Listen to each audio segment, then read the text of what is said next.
Hey guys, welcome back to the channel. Today is Thursday, a beautiful day, but honestly, my brain is an absolute mess right now. I just finished watching the latest episode, and I am literally typing this at 2 a.m. because I cannot sleep. I need to get these thoughts out before my head explodes from overthinking every single frame. Grab a snack, because we have a lot to unpack.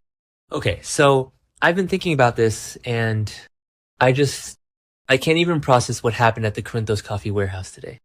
Like, my brain is completely short-circuiting. Jason and Anna Devane just walked through those heavy metal doors like they hadn't been missing from the canvas for months.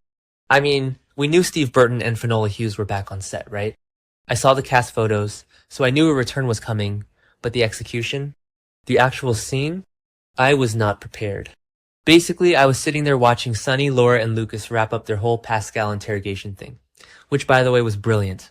Lucas using his grief over Marco to break Pascal was chef's kiss, but then the doors of the warehouse just slide open. And there they are. Wait, let me back up. Actually, no. First I should mention the sheer shock on everyone's faces. Sonny looked like he had seen a ghost. Laura practically dropped whatever she was holding. And Lucas? Lucas was just standing there like, okay, I guess we are doing this now. It's weird. Like, really weird. The whole thing is just weird because Jason has been in WSB custody this whole time, taking the fall for Ross Cullum's shooting. So how did he get out?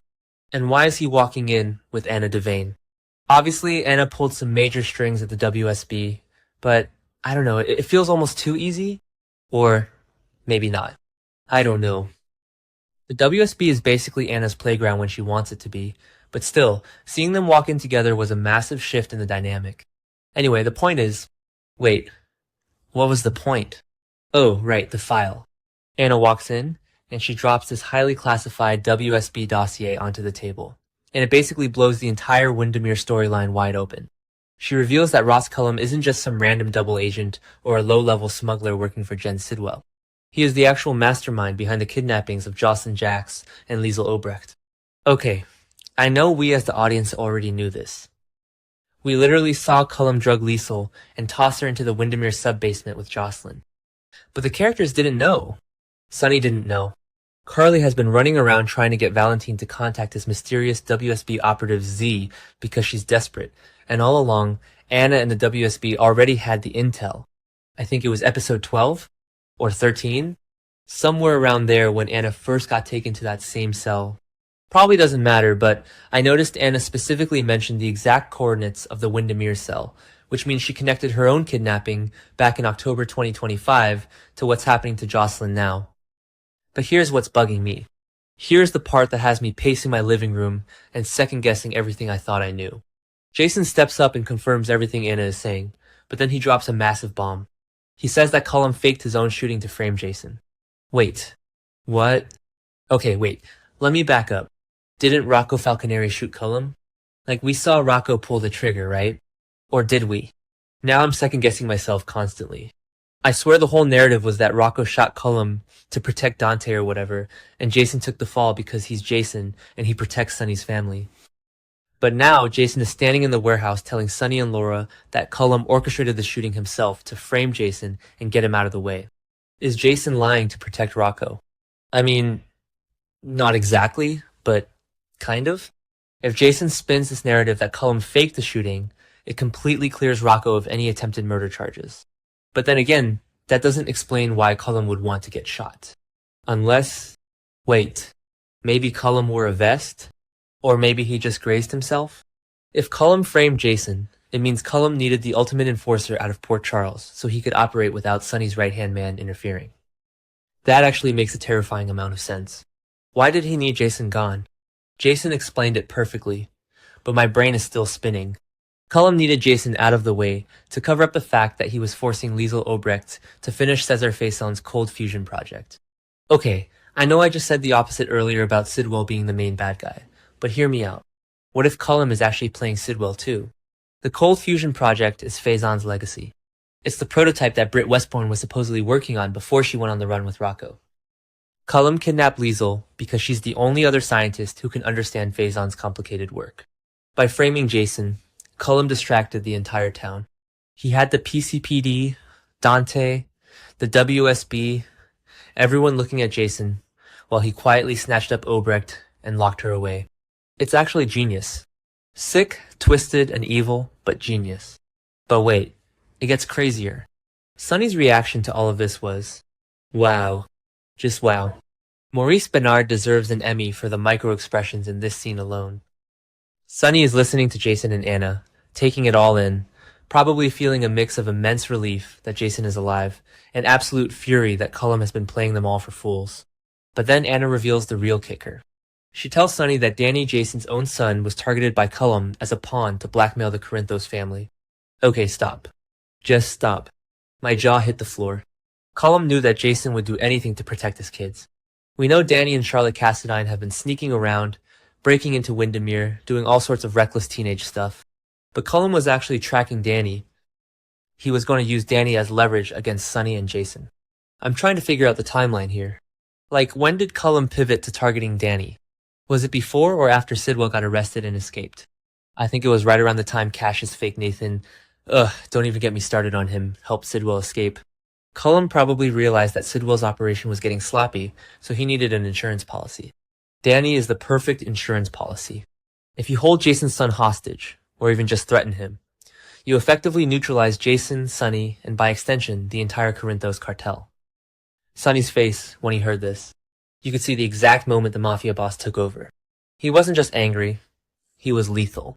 Nobody touches the kids. That is Sonny's one unbreakable rule. Well, one of his rules.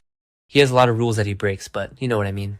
So basically, this entire warehouse scene sets up the most unholy, insane alliance in General Hospital history. We have the mob Sonny Corinthos and Jason teaming up with the law, former police commissioner and WSB super spy Anna Devane, and Mayor Laura Collins. I mean, Laura was just standing there, probably having flashbacks to the ADS when she and Luke were fighting the Cassadines and Faison. It's all connected. The Cold Fusion Project is Faison. Wyndemere is Cassadine. Anna has history with Faison. Jason has history with Faison. Sonny has history with everyone. It's like the writers just threw every legacy feud into a blender and hit puree.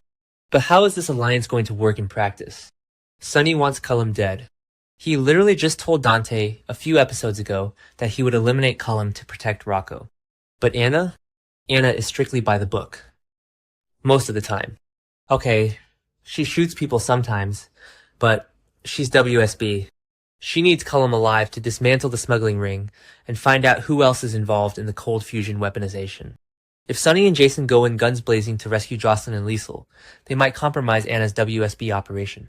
Or maybe Anna doesn't care anymore? Maybe she's gone full rogue? I don't know. I'm just spitballing here. But the tension between Sonny's methods and Anna's methods is going to be incredible to watch. And what about Sidwell? Where does he fit into this now? Sidwell is hiding in plain sight in Port Charles, laying some new trap. Does Sidwell even know that Cullum is pulling these strings with the WSB and framing Jason? I get the feeling Cullum is going rogue from Sidwell. Sidwell is obsessed with the deception shares and the Zinsight shipments and getting revenge on Lucas for Marco's death. But Cullum is playing a global terrorism game with Faison's cold fusion. They are on two totally different levels. Sidwell is a thug in a nice suit. Cullum is a monster. I think Sidwell is going to find out that Cullum is drawing too much heat with this Jason frame-up, and they're going to turn on each other. Which would be amazing to watch, honestly. Okay, wait. I need to backtrack to the Jocelyn and Liesl of it all. Anna has the WSB files confirming Cullum is behind their kidnapping. This means the WSB knows where they are, right? Or at least they strongly suspect the Wyndemere sub-basement. Carly has been losing her mind, trying to get Valentine to contact his WSB operative Z. But now Anna is here. Does Anna know Z? Is Anna Z? No, that's stupid. Brennan told Valentine to contact Z, and Brennan knows Anna. But what if Brennan leaked the intel to Anna? Nina was just visiting Brennan at Turning Woods, trying to get him out so Cullum wouldn't keep dosing him. What if Brennan gave Nina a clue, Nina gave it to Valentine, and somehow it got to Anna? My brain is doing gymnastics right now. There are way too many moving parts. Let's talk about Jason confirming the fake shooting again. I'm still stuck on this. If Jason is officially telling the WSB and Sonny that Cullum faked it, he is committing to a massive lie to protect Rocco Falconeri. Dante is going to owe Jason his life. Lulu is going to owe Jason. But what happens if Cullum can prove he didn't fake it? What if Cullum has security footage of Rocco pulling the trigger? Oh my god. If Cullum has a video of Dante's kids shooting him, he could use that to blackmail Dante, not just Sonny. Dante's a cop. If his son is a wanted attempted murderer, Dante's career is over. Lulu would be devastated. This is why Jason is taking the fall and spinning this Cullum faked it narrative. Jason is trying to cut the head off the snake before Cullum can use the Rocco footage. It's actually brilliant. Jason, you absolute legend. But then again, that doesn't explain why Danny was targeted. If Cullum knew Rocco was the shooter, why target Danny? Oh wait, the timeline said Cullum wrongly suspected Danny shot him. Yes. That's it. Cullum didn't see who pulled the trigger in the dark. He just saw a kid. He assumed it was Danny, because Danny has been sneaking around Wyndemere with Charlotte. So Cullum targeted Danny as a pawn, thinking Danny was the shooter, to blackmail Jason and Sonny. But Jason knows it was actually Rocco, so he took the fall to protect both boys. He protects Danny from Cullum's wrath, and he protects Rocco from the law. I am literally screaming at my screen right now. The layers to this storyline are insane. Wow. I'm exhausted just thinking about all the ways this could go wrong. What if Jocelyn tries to escape and messes up the rescue mission? We know she found Anna's makeshift weapons in the cell. She even caused a power outage recently. If Sonny, Jason, and Anna storm Wyndemere, and Jocelyn is in the middle of a struggle with Cassius or Pascal, wait, Pascal is gone. Sonny dealt with him, but Cassius is still there. Fake, Nathan. If Jocelyn stabs Cassius just as Jason breaches the door, it's going to be absolute chaos. And Liesl is down there too. Liesl just found out her son Nathan is dead and cremated. She is a grieving, furious mother, who also happens to be a lethal former supervillain. If she gets her hands on a weapon, she is going to massacre Cullum. Okay, I'm rambling. I know I'm rambling. I've written so much, and I feel like I'm just talking in circles. But you have to admit, this episode changed everything. The dynamic in Port Charles just shifted entirely. For months, it's been everyone working in these little isolated pods. Carly and Valentine, Sonny and Laura, Dante and Lulu, Anna and the WSB. But now the Avengers are assembling in the coffee warehouse. You have the mob boss, the hitman, the spy, and the mayor. It sounds like the setup to a bad joke, but it's the most formidable alliance this show has seen in years. Cullum and Sidwell don't stand a chance. Or maybe they do. I don't know. Sidwell is slippery.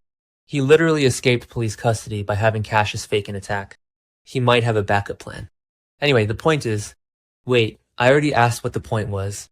The point is that General Hospital is finally firing on all cylinders. The stakes are sky high. Family legacies are on the line. The Corinthos family, the Cassidines, the Phasons, the Spencers, it's all coming to a head at Wyndemere. I just hope Danny and Rocco stay hidden. Britt is out there somewhere on the run with Rocco, trying to keep him safe, probably dying of Huntington's disease, and she has no idea that her mother is locked in a basement with Carly's daughter, or that her twin brother Cassius is the one keeping them there. The tragedy of it all is just... it's too much. My heart can't take it. I'm gonna go make some tea and try to calm down. Let me know what you guys think in the comments. Am I totally off base about the Jason, Rocco, Danny shooting theory? Let me know.